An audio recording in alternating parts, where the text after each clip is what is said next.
Esse é o Mundo em Revolução e nós vamos falar agora sobre a situação na Ucrânia. Hoje, dia 26 de agosto de 2023, são 7 horas da manhã aqui em Washington, 8 horas da manhã no Rio de Janeiro e 2 horas da tarde lá em Kyiv, no momento que eu gravo esse vídeo. E tivemos aqui vários desdobramentos em termos de ataques ucranianos aqui na retaguarda russa, principalmente aqui em Kherson, na região de Kherson. Tivemos um ataque em Nova Kakhovka, outro mais aqui ao sul em Sadov, bem como ataques ucranianos aqui na região de Luhansk. A cidade de Luhansk foi atingida também essa noite. Aqui na linha de frente, os ucranianos estão avançando, continuam abrindo mais esse saliente aqui, atacando Ishenkov, Novoprokopivka e avançando em direção a Ocheretuvati, essa cidade mais ao sul aqui, que já está depois da linha defensiva russa principal aqui, né? Aliás, já tem informações de vários lugares dizendo que os ucranianos já furaram essa grande linha defensiva que tem aqui, né? Lembra, os ucranianos já haviam vazado, já haviam quebrado a primeira linha defensiva russa que passa aqui antes de Robotny.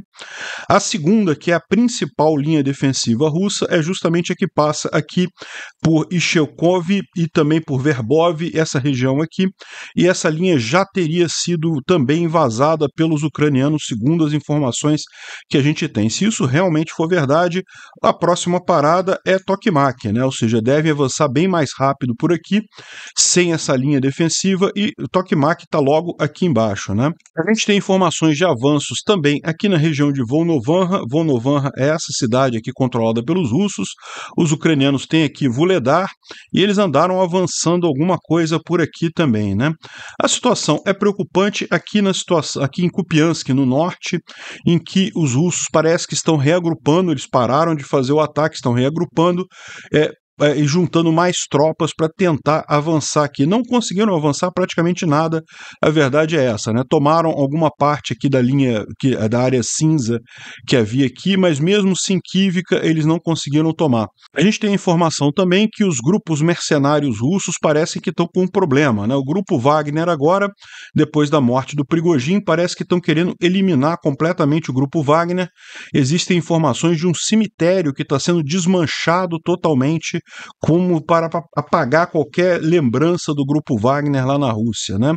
E o grupo Russich, que é um outro grupo militar ou paramilitar lá na Rússia, um outro grupo mercenário, abertamente nazista, um dos membros dele foi capturado na Finlândia e vai ser extraditado para a Ucrânia para ser julgado pelos crimes que cometeu aqui na Ucrânia, e o resto do grupo está chateado porque o governo russo não está intercedendo junto à Finlândia para tentar resolver esse problema e pararam de lutar na Ucrânia. Excelente, está bem razoável desse jeito.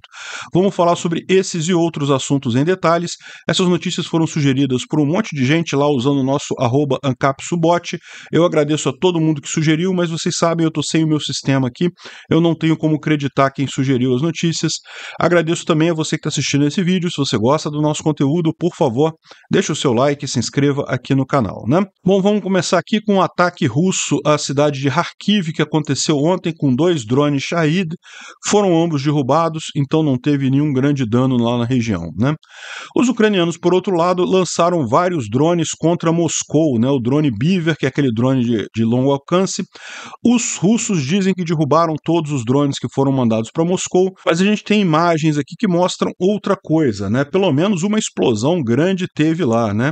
E tem também aqui o caso de um incêndio em algum lugar ali em Moscou, ou seja, alguma coisa caiu lá, alguma coisa foi atingida. Pode até ser, tá, que o drone tenha sido derrubado mesmo pela defesa antiaérea russa. Vocês sabem, às vezes os drones, mesmo depois de derrubados, eles caem, atingem alguma coisa, eles não vão explodir porque eles estão incapacitados, mas pode botar fogo em alguma coisa, pode causar algum dano, né? Alguma coisa teve aqui, dá para ver uma chama aberta aqui num prédio ali na região de Moscou, né? Essa imagem aqui também mostra uma grande coluna de fumaça. Alguma coisa foi atingida por ali. Bom, isso daqui é hoje cedo, tá? Hoje, dia 26 pela manhã, uma loja de pirotecnia, né, de fogos de artifício, pegou fogo lá na Rússia, e dessa vez é loja de pirotecnia mesmo, né? O que eu falei para vocês, outra vez eles estavam falando que era loja de fogos, mas o tipo de explosão é muito diferente.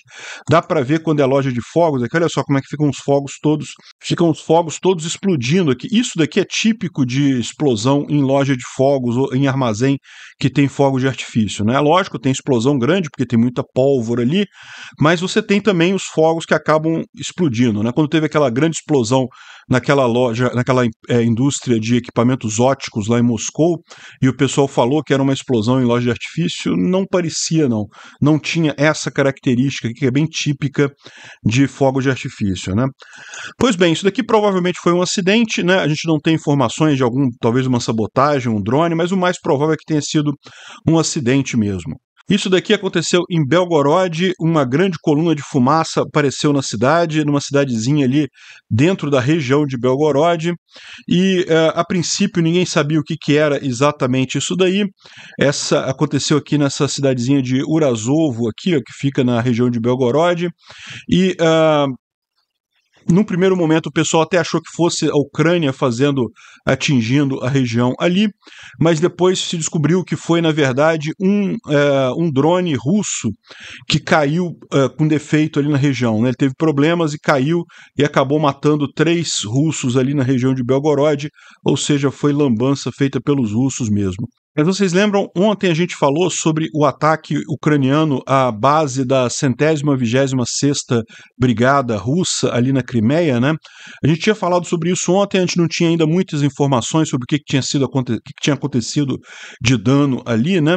Agora a gente tem mais informações, tem uma imagem aqui da nuvem que se formou, repara que são vários locais aqui com nuvens, né? Então foi realmente uma explosão muito grande ali, e segundo fontes lá do SBU, dúzias de russos foram mortos e feridos nesse ataque de drone lá, que o Kremlin falou que não teve nenhum dano, que não causou nada e coisa e tal, mas isso aí o russo mentir é normal, né? Aqui também no canal Reporting from Ukraine, ele está trazendo aqui a informação de que justamente foi um ataque massivo com 42 drones ucranianos. Desses 42 drones, 9 foram de fato derrubados pelos russos. Os russos dizem que todos os outros caíram também com sistemas de guerra eletrônica, né? Usaram sistemas de guerra eletrônica, mas segundo os ucranianos não tem evidências, tem evidências claras de que coisas foram atingidas, dá para ver por essa nuvem enorme aqui, né? E repara uma coisa curiosa, né? Os drones fizeram esse caminho aqui para chegar nessa base que fica mais ou menos por aqui, próximo a Simferopol. E ele explica aqui, o Reporting from Ukraine, vocês conhecem o canal, né? Eu já falei para vocês várias vezes, recomendo muito o canal dele. Enfim, lembra que os ucranianos destruíram um sistema S-400 aqui nessa região, e você pode imaginar, poxa, então eles devem ter aproveitado justamente esse lado aqui para atacar. Não, eles sabiam que no momento que eles destruíram o S-400 aqui, os russos iriam mandar um outro sistema para lá, só que isso iria enfraquecer a defesa justamente aqui no centro da Crimeia. E daí eles mandaram o ataque justamente aqui, bem no meio aqui da Crimeia. Como a gente viu, alguns drones de fato foram derrubados pelos russos, mas como era uma grande quantidade de drones, acabou que teve sucesso. Conseguiram de fato atingir a instalação militar russa aqui na Crimeia, né? Aqui, ó, hoje o ataque na 126ª Brigada da Frota do Mar Negro, da Federação Russa, foi uma operação, a gente sabe que foi uma operação especial da inteligência militar do SBU e também do exército ucraniano, né? Os drones conseguiram trabalhar contra os ocupantes, o número exato não é mencionado, a gente já sabe agora que foram 42, sendo 9 derrubados, né? Mas enfim, ele fala que foi um grupo de drones, a gente já sabe que foram 42 e que muitos russos foram mortos nesse ataque ucraniano, né?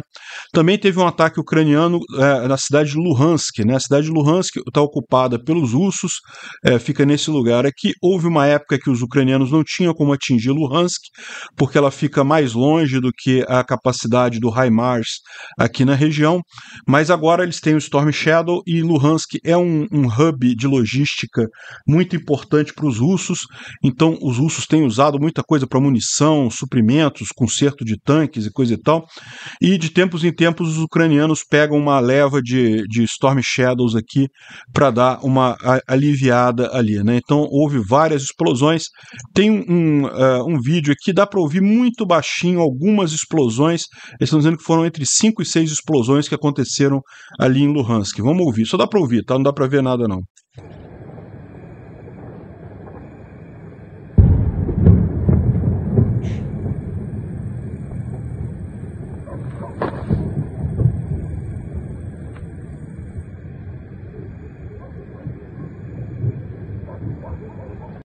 Então, houve as explosões. O que foi danificado, a gente não tem informação ainda, né? Também teve ataque ucraniano nessa região aqui de Sadov.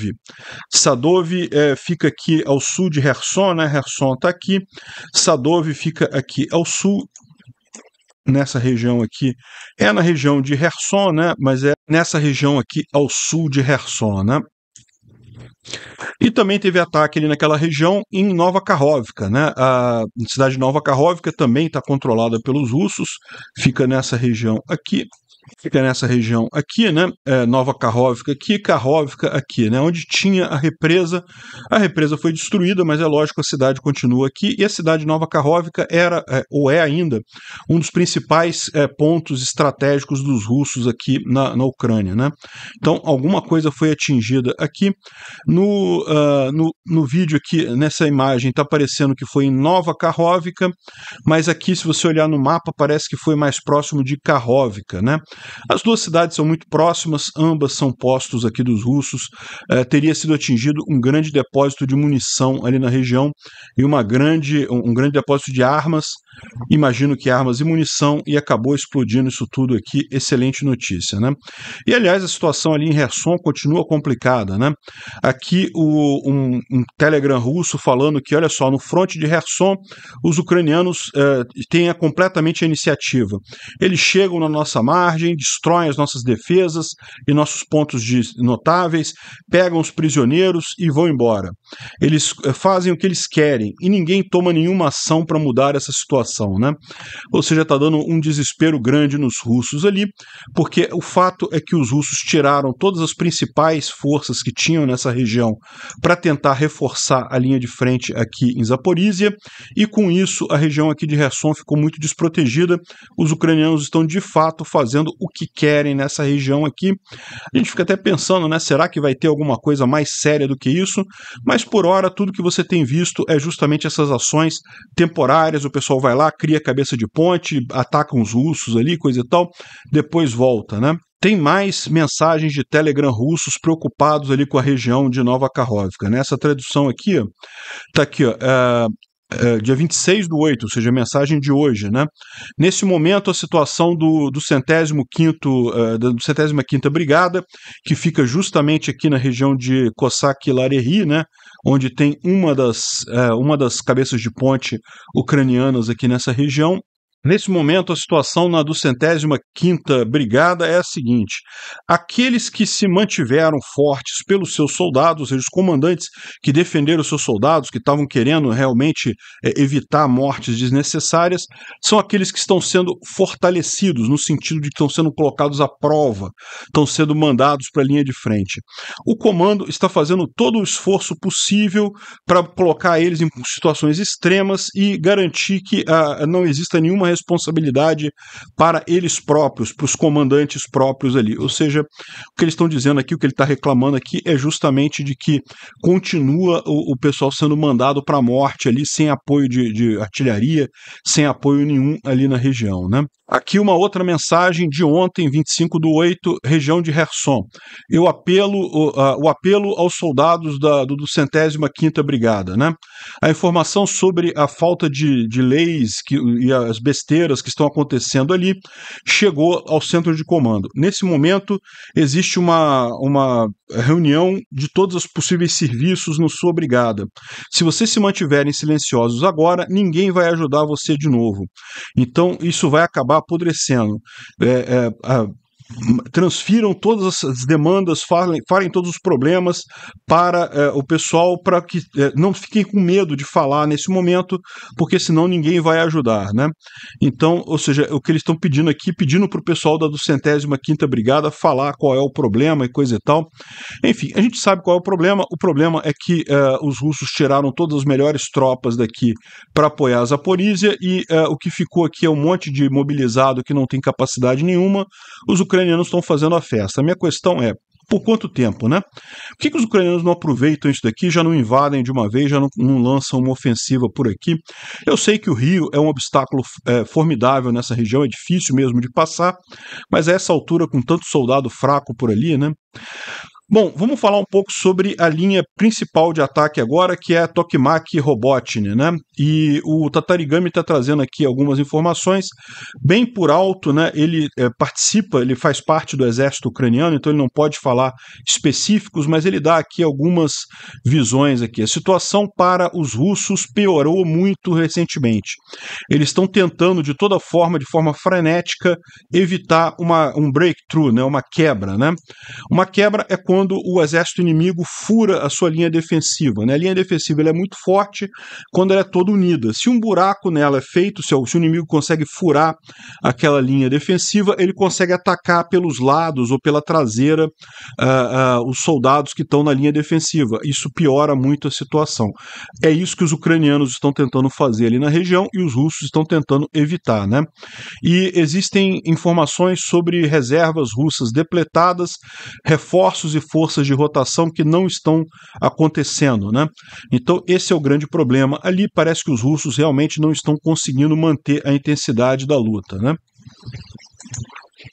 E tem mesmo muitas mensagens no Telegram russo reclamando desse tipo de coisa e falando sobre a situação lá. Então aqui, por exemplo, ontem com a ajuda de UAVs, né, de drones, os paraquedistas russos identificaram 10 unidades de tanque Leopard que estavam sendo transferidos para Orihiv, né? Devido à grande distância e visibilidade ruim, eles não conseguiram seguir essa coluna. Eles não conseguiram ver onde é que ela iria, né? Agora, curioso, né? Como é que eles tinham visibilidade para saber que eram leopardes, mas não para seguir a coluna? Enfim, neste momento nós esperamos um breakthrough, né? Esperamos que os ucranianos furem e estamos monitorando o movimento daquela coluna. A temporada de caça ao leoparde está aberta e nós olhamos 360 graus, né? Isso é preocupante também, porque olhar 360 graus implica dizer que o pessoal está com medo de todos os lados, né? E a gente vai ver mais adiante que tem um videozinho novo, que surgiu um meme novo nessa guerra, muito interessante, justamente do russo surpreso, né? O russo chegou na trincheira achando que era a trincheira russa, os ucranianos já tinham tomado a trincheira. Tem que olhar 360 mesmo, né? Enfim, aqui tem também o blog do Peskov, em que ele dá algumas informações sobre a região ali. E o que ele fala aqui é o seguinte: na região de Zaporísia, as forças armadas ucranianas, com apoio de artilharia, atacou Novoprokopivka, mas não teve sucesso. Ações similares na direção de Osheratovai e em direção de Verbov trouxeram sucesso parcial. Então o que ele está dizendo é que os ucranianos tentaram avançar sobre Novoprokopivka ontem, mas não conseguiram. Porém, conseguiram aqui em Verbov e Osheratovai aqui, né? Ou seja, eles conseguiram avançar nessa direção aqui, mais a leste de Novoprokopivka. A gente vai ver direitinho essa situação aqui mais adiante, né? Um outro blogger militar aqui falando que os militares russos e bloggers estão exprimindo preocupação sobre um possível quebra das linhas defensivas russas pela AFU ali em Zaporísia, né? E o pessoal concorda que esse é um momento crítico no campo de batalha. A situação próxima de Tokmak está se desenvolvendo muito dinamicamente, né? E é o que eu falei para vocês, passa essa linha defensiva principal aqui por Ishenkov, né? É ao sul de Novoprokopivka, então ela passa aqui também, mas Ishenkov também está antes dessa linha defensiva aqui, entre Ishenkov e Sodolka-Balka e também ao sul aqui de Novoprokopivka, e aqui Verbov, é aqui que passa a linha defensiva russa, né? E a preocupação situação é essa: se os ucranianos romperem essa linha, conseguirem vazar isso daqui, não tem nada que pare eles até Tokmak. Tokmak também tem defesas muito bem estabelecidas aqui, não vai ser fácil, mas esse caminho daqui até aqui seria bastante rápido, se realmente se confirmar essa quebra da linha defensiva aqui, né? O Voices of the Army, ele traz aqui uma imagem da região ali, né? E uma preocupação que ele coloca aqui é a seguinte: os ucranianos estão avançando aqui, mas esse avanço precisa alargar esse local aqui, porque se eles entrarem muito aqui, eles começam a ficar sujeitos a um contra-ataque russo por aqui, fechando as tropas ucranianas, né? Veja, aqui eles já estão numa profundidade bem grande aqui nessa região, mas se eles não alargarem aqui esse saliente, né, pode começar a acontecer um ataque dos russos a partir daqui e isolando o pessoal aqui nesse bolsão, né, o que seria bastante crítico no final das contas. E ele está dizendo aqui que ele espera um ataque na direção de Verbov, ou seja, que os ucranianos avancem aqui para Verbov, porque no final das contas tornaria esse agrupamento russo aqui insustentável, e daí os ucranianos poderiam alargar essa linha de frente aqui e talvez até unir com a linha de frente lá de Polozh, né? Repara aqui a situação, né? Verbov está aqui, está na zona controlada. Se os ucranianos avançam para cá, eles conseguem desabar todo esse saliente russo aqui, e isso poderia ajudar eles a estabilizar essa linha aqui, né? Agora, o Santerini Escola, ele fala que acha que é o contrário, que eles vão forçar mais para o oeste, né, na direção de Kopani, né? Kopani é essa cidadezinha aqui, o nome está cortado aqui, dá para ver aqui como é que está a situação de forma mais detalhada. Os ucranianos tomaram aqui Robotny e também estão avançando aqui a leste de novo Prokopivka e também avançando em direção a Verbov aqui. Mas segundo ele, o ideal seria pegar essas posições russas que estão aqui, que já estão na zona cinza, que já não são controladas pelos russos, e seria muito importante pegar isso daqui pelo mesmo motivo, alargar esse buraco que os ucranianos fizeram aqui, né? E ele explica que a lógica dele é a questão da altura, né? Os ucranianos tomaram Robotny e querem Novo Prokopivka aqui justamente porque eles pegam a região mais alta aqui, né? E essa região mais alta tem evidentemente vantagens para tomar depois as outras áreas mais abaixo, né?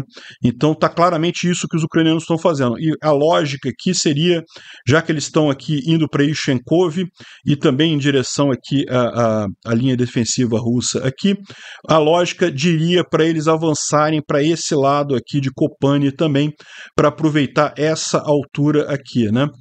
E aqui também eles enfraqueceriam as posições russas mais a norte, então avançando aqui para Kopani, eles tornariam difícil as posições russas aqui. Não tem nenhuma grande cidade aqui, mas tem um monte de posições, né, de trincheiras cavadas aqui, de posições defensivas russas aqui. Então, é isso daqui que a gente espera que aconteça nos próximos dias. Os ucranianos estão certamente forçando a linha aqui para ir em direção a Tokmak, mas eles precisam também alargar esse saliente aqui para não ficar numa situação crítica ali na região. A Astraia Intel aqui trouxe para a gente a informação de que a situação das linhas inimigas da segunda linha de defesa ali em Verbov está deteriorando rapidamente, né? Então lembra, a primeira linha defensiva já foi vencida pelos ucranianos, a segunda linha defensiva é justamente essa que passa aqui por Ishenkov, Novo Prokopivka, Verbov, e essa linha aqui é a principal delas, é a mais bem guarnecida, a mais bem fortalecida. Depois disso você tem outras linhas defensivas, tem aqui em Tokmak também mais uma terceira linha, mas não é tão dura quanto essa, né? E o que o pessoal está dizendo aqui é justamente que a situação está deteriorando rapidamente para os russos devido às ações das Forças Armadas ucranianas, e a probabilidade de uma quebra, né, de um furo nessas linhas aumentou nas últimas 24 horas. Né? Na verdade, se você olhar aqui, ó, já tem gente dizendo que os ucranianos já quebraram essa linha. Então aqui a CNN está dizendo que os ucranianos parecem ter quebrado a primeira linha de defesa dos ocupantes no sul. E aqui, bom, É uma coisa meio questionável isso, porque a primeira linha de defesa, de fato, ela já foi quebrada já faz um tempo, é lá na região de Robotnik, né? Já foi atingida há bastante tempo. O que eles podem estar querendo falar aqui é da principal linha de defesa russa, que é justamente essa que eles estão atacando agora, né? Porque eles falam aqui, ó, existem muitos sinais de que as tropas ucranianas quebraram a primeira linha de defesa russa ao sul, ali na região de Zaporísia, e estão aumentando o seu saliente na direção da cidade importante de Tokmak, né? E isso é o que diz aqui o general Mark Milley, que é o chefe do Estado-Maior americano. Então, essa é a situação. Embora ele esteja falando de primeira linha defensiva, na verdade está se referindo à principal linha defensiva, que é essa que passa por aqui, né? A Reuters deu a notícia de uma forma mais clara aqui, ó. Os ucranianos acreditam que eles conseguiram quebrar a mais difícil linha de defesa russa no sul. Aí sim, aí faz sentido, eles podem ter realmente vazado. Essa linha principal aqui não é a primeira linha, é a linha mais difícil de ser vazada ali no sul, né? E eles já teriam feito isso, é o que diz o Mark Milley. Todos eles estão falando sobre a mesma entrevista do Mark Milley lá nos Estados Unidos, em que ele diz que isso já pode ter acontecido. Isso já aconteceu? A gente não sabe, né? O que tem de informação aqui, ó, de novo aqui, ucranianos dizem que já conseguiram quebrar a linha de defesa mais difícil, coisa e tal, e tem um mapazinho aqui mostrando a situação, dá para ver um pouco melhor, né? Como vocês podem ver, Robotnik já foi tomada pelos ucranianos, eles estão atacando Novo Prokopivka, agora também estão avançando muito aqui a leste de Novo Prokopivka, né? E aqui eles já teriam encontrado essa linha de defesa, repara, a linha de defesa passa por aqui, passa por Verbov e coisa e tal, essa região toda aqui, e aqui, ó, eles já estão em contato direto com essa linha de defesa principal russa aqui, ou seja, eles já podem estar realmente furando essa linha aqui. Se eles conseguirem vazar aqui e pegar essas outras tropas aqui pela lateral, né, pelo flanco, aí realmente a situação russa vai ficar muito complicada. Mas a gente não sabe disso ainda, tá? O que tem é o general americano falando que acha que já fizeram isso, né? Vamos aguardar para ter essa notícia de forma consistente, né? O que a gente tem aqui são informações, por exemplo, ataques ucranianos que claramente estão acontecendo depois da linha defensiva. Tá vendo a linha defensiva aqui? Olha só. Trincheira, pirâmide, um monte de coisa aqui. Essa daqui é a principal linha defensiva. Tá aparecendo aqui no norte desse vídeo, tá vendo aqui a linha defensiva aqui, e os ucranianos atacando aqui nessa região. Então dá para ver que realmente eles estão atacando já depois dessa linha defensiva. Aqui os russos fugindo aqui da trincheira, né? Tá aqui a trincheira com os reforços e os triângulos lá, as pirâmides e coisa e tal. Enfim, os ataques estão acontecendo na linha defensiva. Se os ucranianos já romperam essa linha ou se eles estão no processo de fazer isso, a gente não sabe, mas as notícias são animadoras que estão chegando de lá, né? E isso daqui foi um meme novo que surgiu aqui na internet, do cara surpreso entrando na linha ucraniana. Isso daqui foi na região ali, no eixo de Velika Novossilka, né? Os ucranianos fizeram uma emboscada por trás, então colocaram tropas na retaguarda russa e tomaram essa trincheira e começaram a matar os russos, né? Eu não posso tocar o vídeo aqui, infelizmente, porque como mostra morte de russos, vocês sabem, o YouTube não gosta desse tipo de coisa. Então você vai ver aqui, o pessoal tá. Isso aqui são ucranianos, tá? Que estão filmando, que estão aqui na trincheira, e de repente aparecem russos aqui, e os ucranianos dão tiro e matam os russos e coisa e tal. E aí, de repente, vem um russo correndo, e o russo tá correndo, ele sabe que tá tendo um tiroteio, que tá no meio de um ataque, mas ele não sabe que aquela trincheira tá tomada pelos ucranianos, né? E aí o russo, feliz da vida, sem arma, sem nada, entra aqui, ó. Aí quando ele vê, ele... a cara de surpresa dele ali, criou-se mais um meme aqui nessa guerra, o russo surpreso entrando na trincheira e descobrindo que ela está tomada pelos ucranianos já, né? Ele achava que estava recuando para a trincheira russa, que estava recuando para a segurança e caiu na mão do inimigo, né? Não se sabe aqui se ele foi... Estão comparando com esse meme do garotinho que... O meme do garotinho a gente pode tocar. O garotinho que fica surpreso e volta, né? Enfim, virou um meme novo aqui na guerra da Ucrânia, o russo surpreso. Bom, Não se sabe se depois disso ele foi capturado, se acabou morto, enfim, estava no meio da guerra ali, não dá para prometer nada, né? Enfim, aqui uma outra informação aqui na região de Volnovanha. Volnovanha é mais aqui para a região aqui de Donetsk, é perto de Donetsk. Donetsk está aqui, Volnovanha está aqui. Volnovanha é uma cidade extremamente estratégica. Os ucranianos estão aqui em Vuhledar e parece que estão fazendo avanços aqui nessa região. A gente não tem muitas informações desses avanços ucranianos aqui na região de Vuhledar, mas a gente sabe que eles estão acontecendo. Os ucranianos estão avançando aqui, né? E aqui mostra exatamente os soldados ucranianos destruindo 2 BMPs russos ali na região, ou seja, indica algum avanço deles ali, né?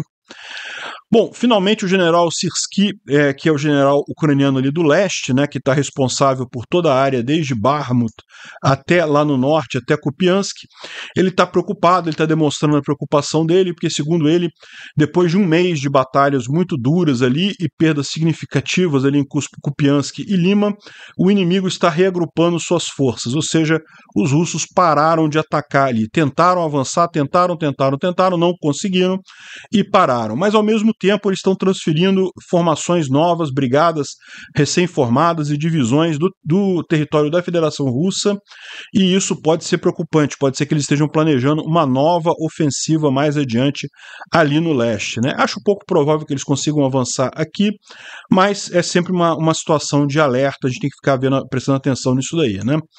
Bom, o Instituto para o Estudo da Guerra, ele fala sobre a situação do grupo Wagner depois da morte do Prigozhin. Segundo eles dizem aqui, as perspectivas são realmente muito ruins, né? O grupo Wagner não tem financiamento, não se sabe se vai conseguir sobreviver a isso daí.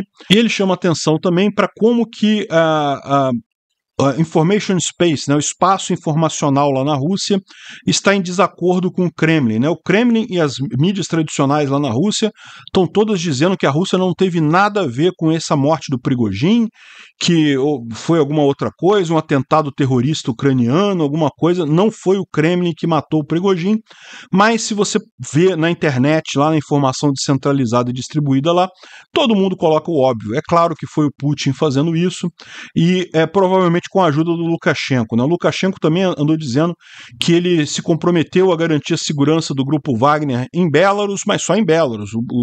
O Prigozhin decidiu voltar para a Rússia, estava num voo entre Moscou e São Petersburgo, ele não pode fazer nada quanto a isso, né?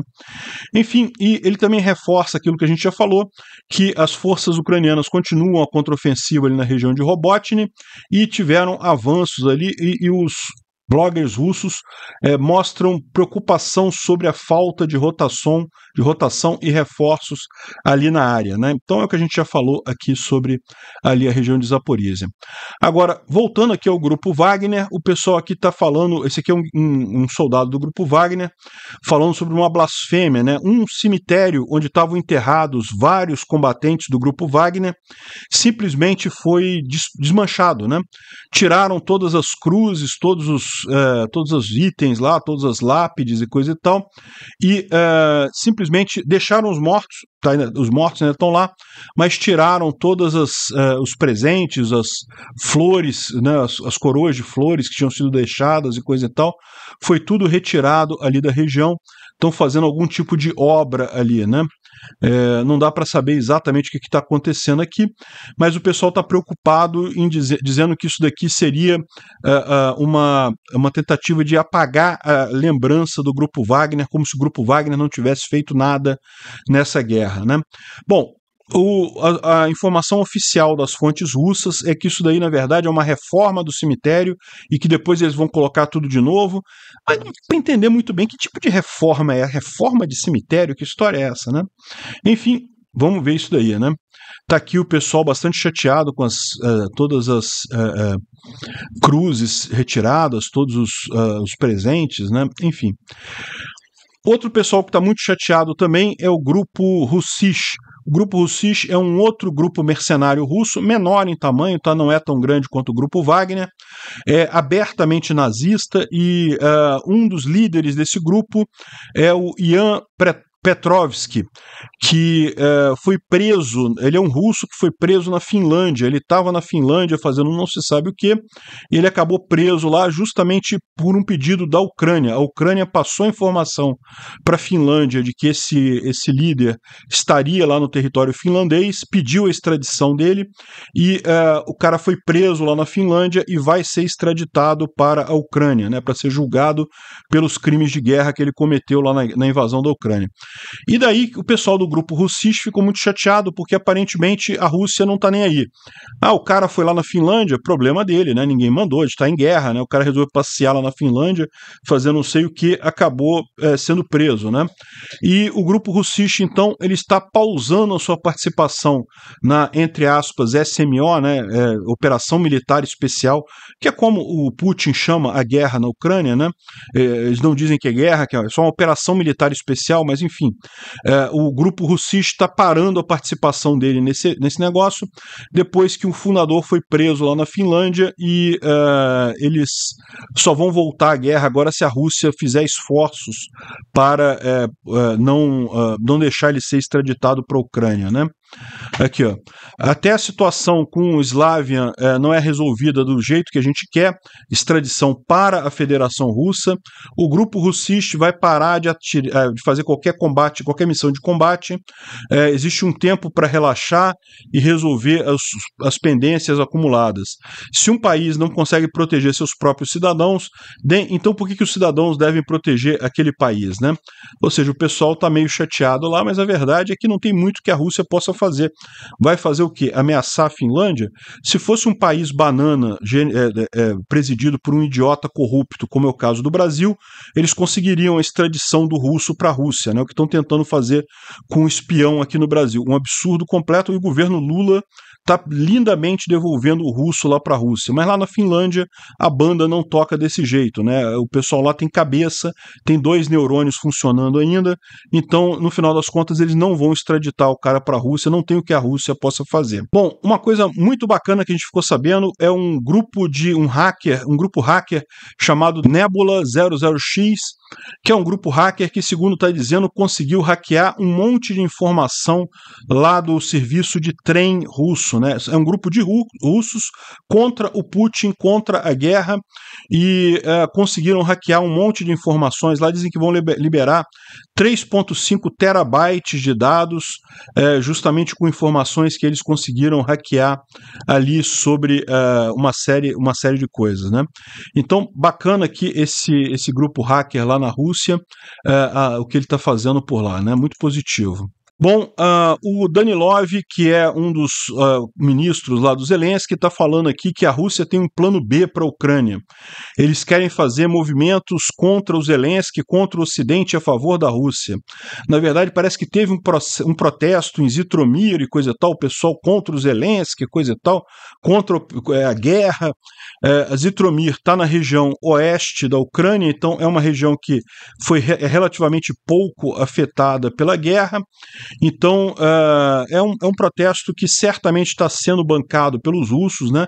É o plano B dos russos, tentar desestabilizar politicamente a Ucrânia, mas não vão conseguir. O povo ucraniano está muito unido nisso daqui. É lógico que tem malucos que pensam diferente na Ucrânia, sempre tem um maluco que pensa uma maluquice qualquer, mas não é a regra, e está muito longe de ser alguma coisa significativa por lá, né? Bom, e finalmente mais uma boa notícia: a Finlândia anunciou outro pacote de ajuda militar para a Ucrânia de 94 milhões de euros, né? Um bom pacote de ajuda militar.